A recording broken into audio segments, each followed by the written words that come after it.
अस्सलाम वालेकुम जी। आज का लेक्चर हमारे पास है Hamilton principle for non conservative system. इससे पहले जब हमने हैमिल्टन प्रिंसिपल शुरू किया आपने देखा होगा तो वो हमने कंजर्वेटिव सिस्टम के लिए डिस्कशन की थी।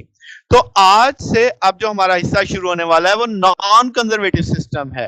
तो इसी लिए हम हैमिल्टन प्रिंसिपल को ड्राइव करेंगे डी लैम्बर्ट प्रिंसिपल की मदद से फॉर नॉन कंजर्वेटिव सिस्टम, और उसी को मैं फिर मॉडिफाई करके कंजर्वेटिव के लिए भी समझाऊंगा।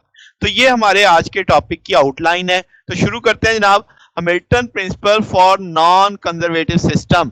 तो ये क्या स्टेट करता है? ये कहता है भाई मोशन जो आप डायनामिकल सिस्टम की देखते हो दो पॉइंट्स के बीच में, जब टाइम इंटरवल आप t1 से ले लो t2 तक, तो जो लाइन इंटीग्रल है वो आपके पास t1 से t2 की लिमिट के साथ t plus W D T वो एक्सट्रीमम होता है। अब एक्सट्रीमम क्या है? या मैक्सिमम या मिनिमम। ठीक है, for the actual path follow by the system.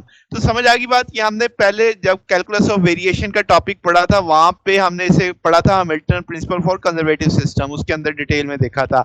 तो आपको बताया था कि एक्सट्रीमम का मतलब है एक पॉइंट से दूसरे पॉइंट तक जाने के बेशुमार रास्ते हो सकते हैं। तो मगर जो लाइन इंटीग्रल आएगा आपके पास जो दो पॉइंट्स के बीच में होगा वो इंटीग्रल का हम एक्सट्रीमम काउंट करेंगे, और डायनामिकल सिस्टम में हम वो मिनिमम वैल्यू ही देते हैं। ठीक होगी बात। तो एक्सट्रीमम का वैसे मतलब अब आपको समझ आए कि या वो मैक्सिमम होगा या वो मिनिमम होगा, यानी वो जो पाथ होगा दो पॉइंट्स के बीच में। मगर डायनामिकल सिस्टम में हम मिनिमम पाथ को ही लेते हैं।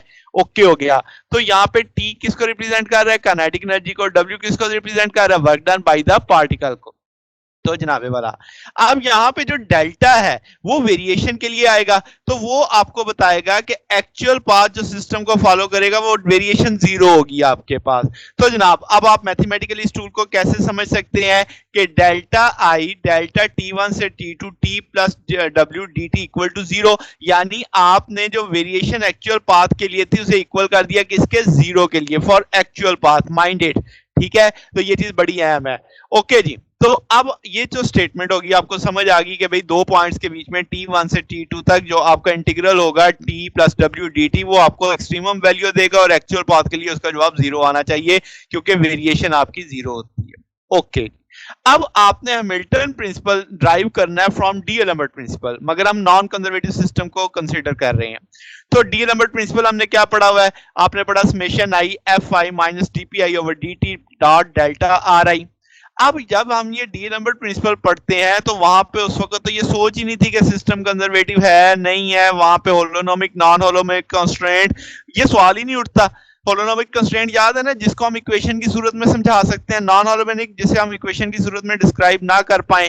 तो वो सारी चीजें वहां पे डिस्कस ही नहीं होती थी जब हमने ये पढ़ा था डी लैम्बर्ट प्रिंसिपल। तो अब आप इस प्रिंसिपल को कैसी शेप में ला सकते हैं? डेल्टा और मल्टीपल कर दो, एफ आई के साथ भी मल्टीप्लाई होगा, डीपीआई ओवर डी के साथ भी मल्टीप्लाई होगा, ये नेगेटिव में है दूसरी तरफ जाके पॉजिटिव में आ जाएगा। तो इस तरीके से आपने लिख दिया। अब आपने वर्चुअल वर्क का एक टूल पढ़ा हुआ है कि F I delta R I को आप डेल्टा डब्ल्यू कह सकते हो, तो वो काम मैंने यहाँ पे कर दिया, कोई नया सिंपल वर्चुअल वर्क के वो इक्विवेलेंट किया यहाँ पे। अब ये जो आपके पास जो टर्म राइट पे आ रही है इसी को कंसीडर करते हैं। तो जनाब dp ओवर dt, क्या हम जानते हैं मोमेंटम mv होता है, एम आर डॉट।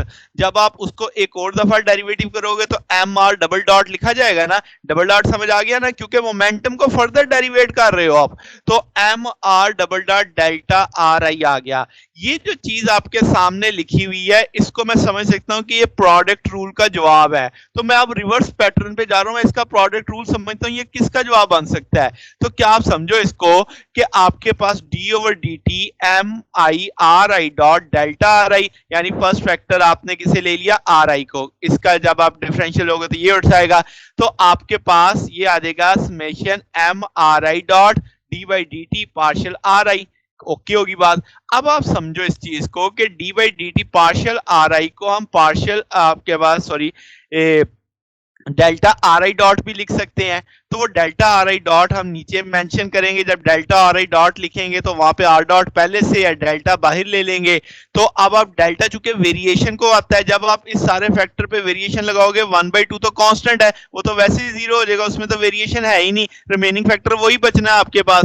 तो बात समझ आई कि 1/2 खाम खा नहीं आ गया, जस्ट एक कांस्टेंट है। जब आप उसकी वेरिएशन देखोगे वो नहीं होगा तो वो जीरो हो जाएगा आपके पास, वहां से निगलेक्ट हो जाएगा, यानी जैसे कांस्टेंट का डिफरेंशियल नहीं होता।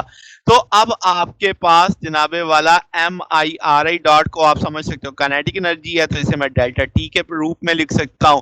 और ये जो सारी चीज है आपने अभी अभी इसे पढ़ा था कि डेल्टा डब्ल्यू के बराबर है, तो आपने इसे डेल्टा डब्ल्यू कर दिया। ये नेगेटिव में फैक्टर है, ये दूसरी तरफ जाएगा तो किस में आ जाएगा, पॉजिटिव में। तो अब आपके पास क्या बन गया कि भाई डेल्टा डब्ल्यू प्लस टी बराबर आ गया डी बाई डी टी आपके पास summation I M I R I dot delta R I. ठीक है, अब आप जब इसे इंटीग्रेट करोगे, तो जब आप इंटीग्रेट करोगे दोनों साइडों पे t1 से t2 की लिमिट्स में इंटीग्रेट कर लो। अब जब आप इसमें देखोगे तो आपके पास जाहिर सी बात है इसकी लिमिट्स आ जाएंगी, D by D T integral से खत्म हो जाएगा, लिमिट्स लग जाएंगी। तो अब आपके पास नो वेरिएशन है आपके पास पाथ में, तो डेल्टा आर t1 से t2 जीरो हो जाएगा।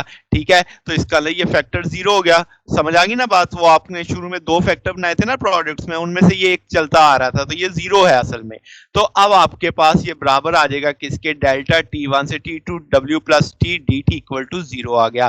तो ये वो जनाब आपका हैमिल्टन प्रिंसिपल बन गया फॉर नॉन कंजर्वेटिव सिस्टम के लिए।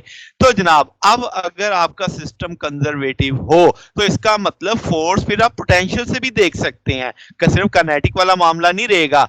तो फिर आप डेल्टा डब्ल्यू कैसे लिखोगे, फिर आपके virtual work F I delta R को आप लिखोगे कि भी partial V over partial R I, क्योंकि आप पोटेंशियल से फोर्स निकाल रहे हो, नेगेटिव के साथ होती है, तो यहाँ पे आप इसे माइनस पार्शियल वी लिख सकते हैं। तो यही चीज जनाब आप जब आप एडजस्ट करोगे इसके अंदर, तो ये सारी चीज डेल्टा डब्ल्यू के बराबर आ जाएगी, तो आप इसमें वैल्यू प्लेस कर दोगे। तो जनाब अब आपके पास यही इक्वेशन बन गई, टी माइनस वी आपने लैग्रांज फंक्शन पढ़ा हुआ है, तो आपने इसी फंक्शन को कंजर्वेटिव में कन्वर्ट कर लिया जब आप फोर्स को पोटेंशियल के से ड्राइव करोगे। ठीक है, तो हमारा मुद्दा तो फिर वक्त था Hamilton principle for non conservative system, तो दोनों बातें अब आपको समझ आ गई हैं, वो वहीं से हमने इस चीज को भी ड्राइव कर लिया। तो जनाब ये आज का हमारा टॉपिक था। आपने क्या देखा, आपने आज हैमिल्टन प्रिंसिपल को पढ़ा, पहले किसके लिए, फॉर नॉन कंजर्वेटिव सिस्टम के लिए, फिर आपने हैमिल्टन प्रिंसिपल को ड्राइव किया डीएलएमबर्ट प्रिंसिपल से, डीएलएमबर्ट प्रिंसिपल को लेके सॉल्व किया आपने, फिर आपने उसको उसमें जो वर्क था आपके पास, आपने कहा कि वेरिएशन नहीं आएगी कोऑर्डिनेट्स में अलोंग द पाथ, तो वो आपने उसे जीरो कर दिया, तो आपके पास इस रूप में इक्वेशन आ गई डेल्टा t1 से t2 w plus T D T equal to zero. आपने इस इक्वेशन 3 को किस तौर पे जानते हैं, Hamilton principle for non conservative system. तो ये जनाब हमारा आज का टॉपिक था। अगर आपको इसमें कोई बात पूछनी हो, कोई डाउट हो, तो नीचे कमेंट्स में पूछ सकते हैं। अब आने वाले टॉपिक में हम लैग्रांज इक्वेशन बनाएंगे फॉर नॉन कंजर्वेटिव सिस्टम के लिए, फिर हम उसके न्यूमेरिकल एग्जांपल्स देखेंगे, जो उसके प्रॉब्लम्स आते हैं डिफरेंट, वो हम उसके मुताबिक फिर से सॉल्व करना शुरू करेंगे। फिर इसमें वो कंस्ट्रेंट मल्टीप्लायर का कंसेप्ट, वो सारा कुछ अब आने वाले लेक्चर्स में हमारे पास आने वाला है। तो जनाब ये हमारा आज का टॉपिक था। अगर आपको इसमें कोई बात पूछनी हो, कोई डाउट हो, तो नीचे कमेंट्स में पूछ लीजिएगा। वीडियो अच्छी लगती हो तो वीडियो को लाइक किया करें, दोस्तों के साथ शेयर कर दिया करें। आज तक के लिए इतना ही, बाकी इंशाल्लाह फिर नेक्स्ट देखेंगे। ओके, अल्लाह हाफिज।